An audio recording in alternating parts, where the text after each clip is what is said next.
Yes, Kimilu is here. The Honorable Faith Odhiambo, former president of the Law Society of Kenya. Mheshimiwa Ruben Ndolo is here. We only have one apology, Your Excellency, from two. Okay. Governor James Orengo, who was appearing before my former committee, Public Accounts Committee. My tour in that committee terminated this afternoon, Your Excellency. He was appearing before the Public Accounts Committee, and he got held up. The Honorable Majimbo Kalasinga is in South Africa, and the Honorable Clive Gisairo is in DRC. These are troops we have dispatched to look for friends for Linda Mwananchi. And also Governor Natembeya is on his way. So we have only two missions here. We have only two missions here today. First of all, as Linda Mwananchi, we have gone around the country. Your Excellency, our people want to see us together. They want to see one team united as the people who believe that President William Ruto does not deserve a second term, and that the message we have carried from the ground in all these places that we have gone is that we must preach the unity of the opposition. And it's a unity that is based on certain values, and I'm coming to that as our second agenda here today, is to try to build consensus amongst the leadership of the opposition as to what they view is important to the people of Kenya at this particular moment in time. Your Excellency, increasingly we hear from young people especially that democratic governance and freedoms and the values that are expressed in our constitution are better than these shiny things that we see, because they believe roads can be built by anyone, but only a Democrat will protect the freedoms and the rights under our constitution. So we started these consultations or courtesy calls. We had a chat with your brother, Fred Matiang'i. We have come to you. We will be looking for all the other leaders in the opposition with the same message, Your Excellency. And we are hoping that we will not let down Kenyans, but we'll present one formidable team. As we say, huko kwa ground, timu ni moja, tamu ni moja. Timu ni moja, tamu ni moja. Asante sana, karibu, Your Excellency. Thank you. I like that. Thank you. One team, one agenda, one term.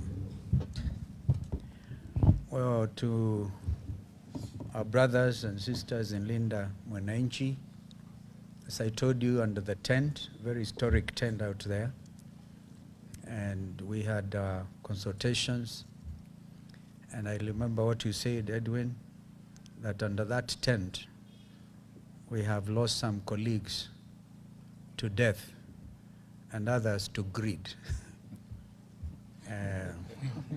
We lost our brother Raila Odinga, and lately our brother Abubakar Zain, who was the head of my secretariat. We lost others who came and preached to us elite consensus, quote unquote. There are no time, only absolutely no time for this country, but for themselves. And therefore, as I welcome this wonderful team on behalf of Wiper Patriotic Front, I am so thrilled because you have also come kulinda Kalonzo.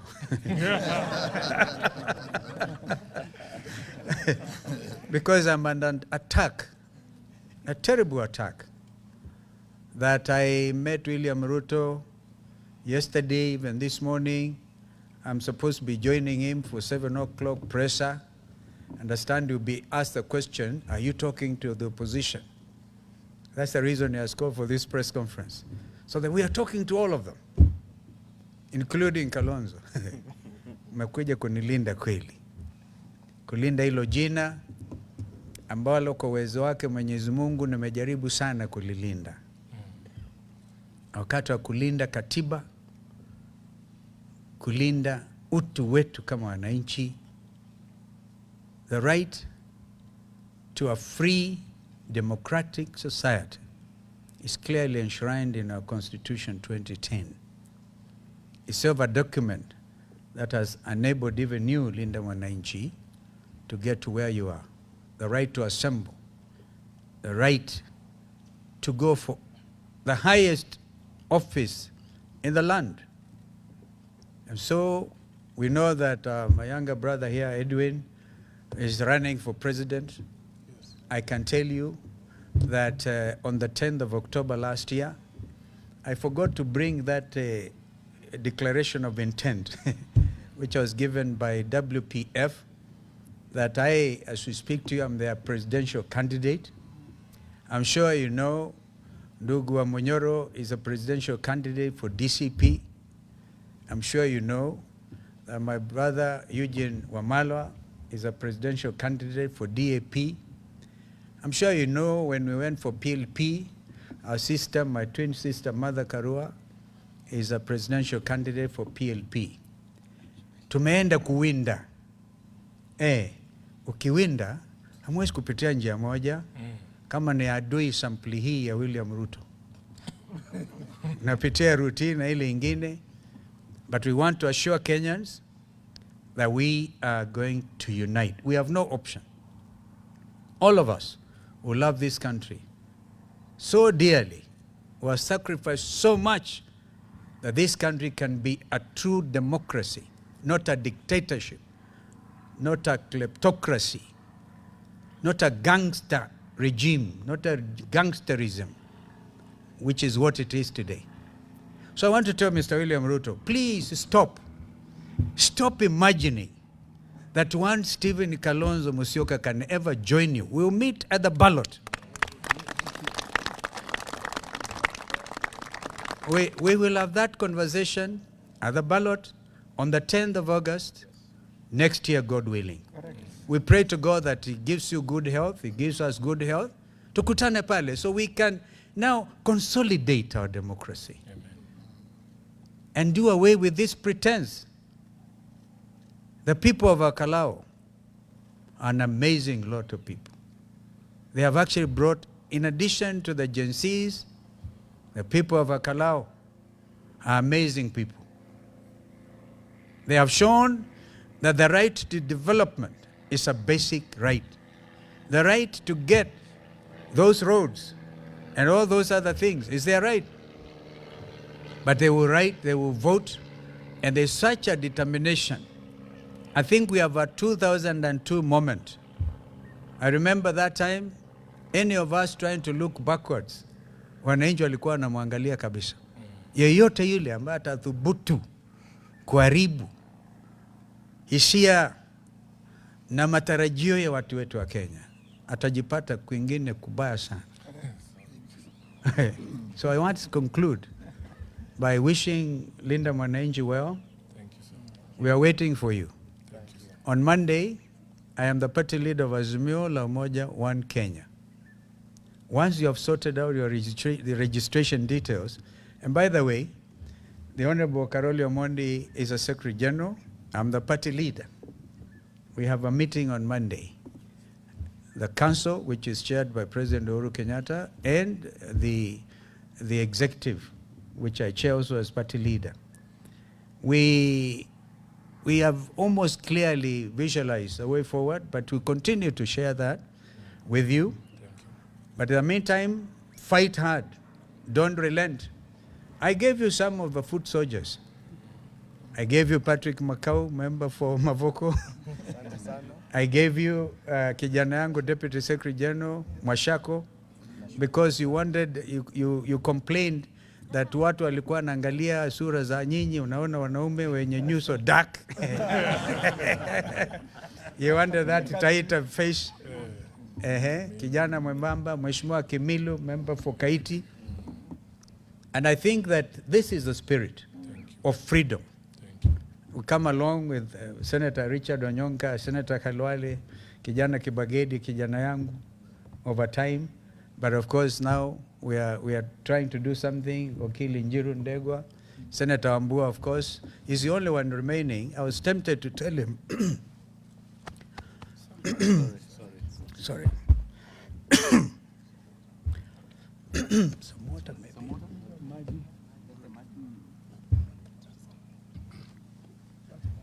Sorry.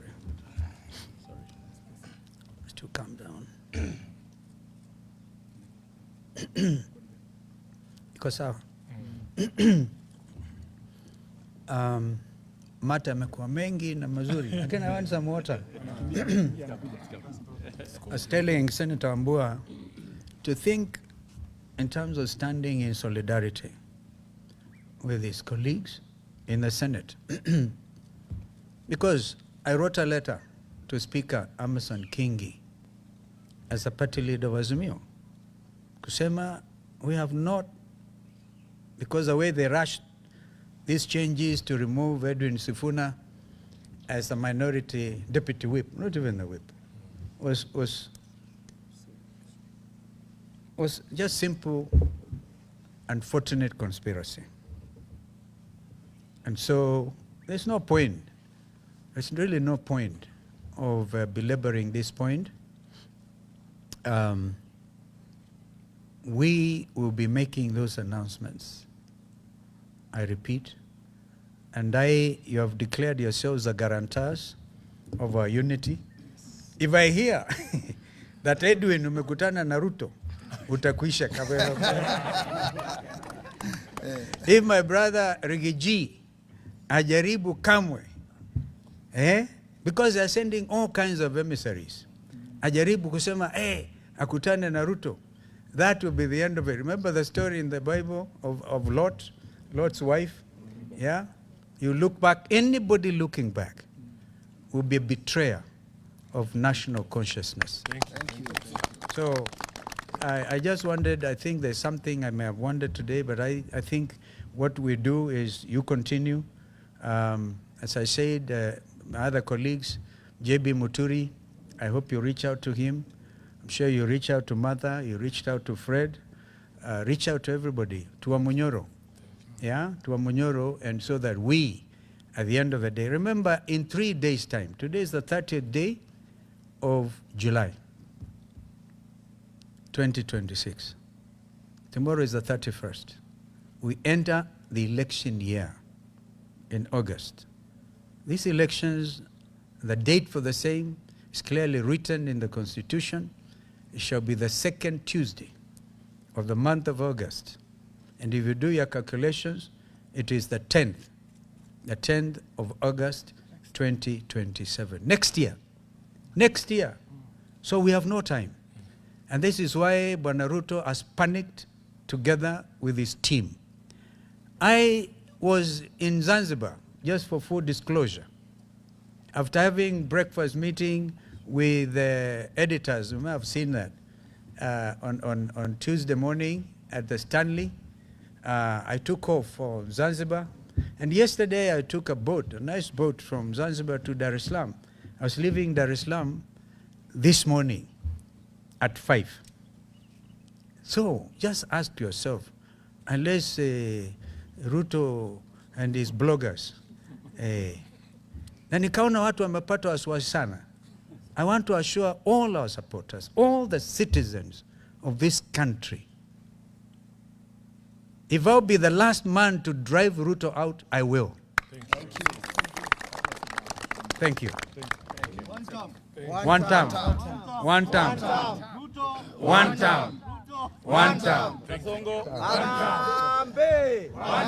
Aende asiende.